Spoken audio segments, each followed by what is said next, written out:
Sunday ஒரு நாள் என்னோட லைஃப்பில் என்னென்ன நடக்குதுன்றது தான் இந்த வீடியோவில் நம்ம பார்க்க போகிறோம். மற்ற நாளை விட சண்டே கொஞ்சம் ஸ்பெஷல். கொஞ்சம் லேட்டாக எழுந்திரிச்சிக்கலாம், பொறுமையாக வேலை பார்க்கலான்றதுனால நைட்டே ஹஸ்பண்ட் சொல்லி வச்சுட்டாங்க, எனக்கு வடக்கறி சாப்பிடணும் போல் இருக்குது, அதனால் அதை பண்ணித்தான்ட்டு. நான் ஓகே, அரிசி மாவாக இருந்ததுனால வடக்கறியும் இன்னைக்கு இடியாப்பமும் தான் பிளான் பண்ணேன். வடக்கறிக்கு நைட்டே நான் கடலை மாவுலாம் ஊற வச்சதுனால கொஞ்சம் ஈஸியாக இருந்தது. மார்னிங் எழுந்ததுமே ஃபஸ்ட்டு கடலைப்பருப்பை பல்ஸ் மூட்லேயே நான் ஒரு 4-5 தடவை நான் இதை அரைச்சி எடுத்துக்கிறேன். நல்லா கொஞ்சம் கொரகொரப்பா ஒரு தோசைக்கல்ல வடக்கி தட்டுற மாதிரி தட்டி அதை 2 சைடுமே குக் ஆகுற மாதிரி நல்லா கொஞ்சம் லோ ஃப்ளேமில் வச்சு திருப்பி திருப்பி எடுத்துக்கிறேன். இப்போ ஒரு வடை சட்டியில் எண்ணெய் ஊற்றி சோம்பு, ஹோல் ஸ்பைசஸ் போட்டு நல்லா வதக்கிக்கிட்டு அதுக்கப்புறமேலு வெங்காயம், சாப் பண்ண வெங்காயம், இஞ்சி பூண்டு பேஸ்ட் இதையும் நல்லா வதக்கிட்டு கொஞ்சம் தண்ணி ஊற்றி கரம் மசாலா, சிக்கன் மசாலா இது ரெண்டுமே போட்டு நல்லா ஒரு கொதி வர வரைக்கும் வெயிட் பண்ணிட்டு நம்ம வேக வச்சு உதிரியா எடுத்து வச்ச அந்த பருப்பையும் கொட்டி நல்லா கொதி விட்டு லாஸ்ட்ல கஸ்தூரி மெத்தியும் கொத்தமல்லியும் போட்டு நெய் விட்டு இறக்குனீங்கன்னா டேஸ்டான வடகறி ரெடி ஆயிடும். நான் இதுக்கு சைடிஷா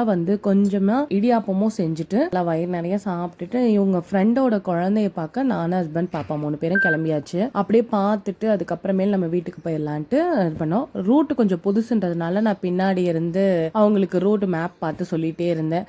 லாஸ்ட்ல குழந்தையும் பார்த்துட்டு அப்படியே பொறுமையா கிளம்பி அத்தை வீட்டுக்கும் போயிட்டு அப்புறம் அங்க கொஞ்ச நேரம் ஸ்டே பண்ணிட்டு ஒரு ஈவினிங்கா காஃபி எல்லாம் குடிச்சிட்டு நாங்க அங்க இருந்து மறுபடியும் வீட்டுக்கு வந்தாச்சு. வாரத்துல 6 நாள் வேலைக்கு போற ஆம்பளைங்களா இருந்தாலும் சரி, அதே 6 நாள் அதே வேலையை அதே பாத்திரத்தை நவுத்தி வேலை பார்க்குற பொம்பளைங்களா இருந்தாலும் சரி, ஒரு நாள் வெளி உலகத்தை பார்க்கறது ஒரு தனி ஜாலி, ஒரு தனி ஃபீல் தான். இந்த வீடியோ பிடிச்சா மறக்காம லைக் அண்ட் சப்ஸ்கிரைப் பண்ணி வச்சுக்கோங்க. பாய்.